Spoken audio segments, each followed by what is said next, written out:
नमस्कार दर्शक बंधु, चलतु जानिबा सावित्री व्रत दिन बापा घर भूल रे भी आणतु नहीं ए 5टी जिनिस नचेत स्वामी बर्बाद हो जिवे। ज्येष्ठ मास अमावास्या तिथि रे सावित्री ओषा पड़ी थाए।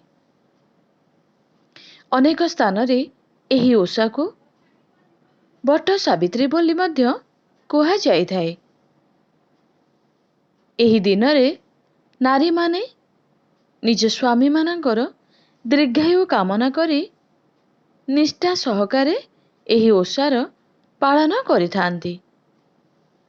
एही दिन रे माता सावित्री जम मुखरू निज स्वामी को छड़ाई आनिथिले। सेही कारणरू एही दिन को सावित्री अमावास्या रूपे पालन करा जाउछि। जेउ विवाहिता महिला माने एही ओषा को निष्ठा सहकारे करिथांती, सेमानंक स्वामीर आयुष्य दीर्घायु होइथाए। एथिसह भगवान तांको स्वामी को दीर्घायु करिवा सह तांकर सबु मनोवांछा पूर्ण बंध्य करिथांती। तेबे एही सावित्री अमावास्या रे सबु विवाहिता महिलांकर बापा घरु झियो मानक पई सावित्री ओषा उपलक्षे बहुत किछि भार जिनिस सबु झियोर बापा घर लोक नेकी आसीथांती। तेबे केउ 5टी जिनिस विवाहिता झियो माने निज बापांक घरु आनिकी सावित्री पूजा करबा उचित नुहे। चलंतु से संपर्क रे आज एठारे जानिबा।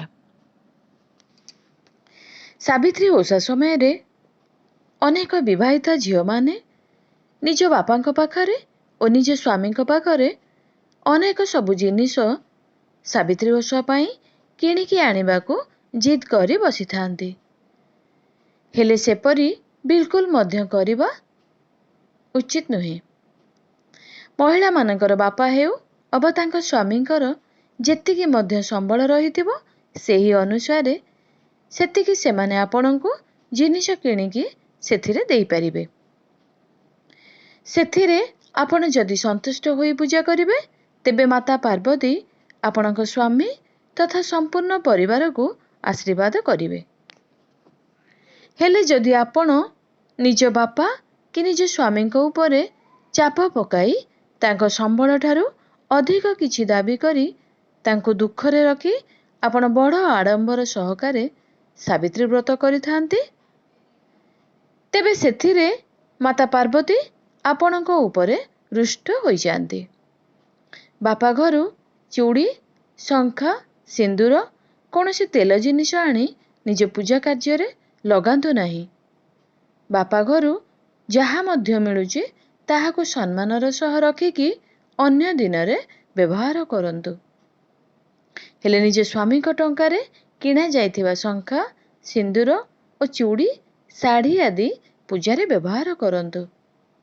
एहा द्वारा माता पार्वती प्रसन्न होई आपणक स्वामी और परिवार को आशीर्वाद करिथांती।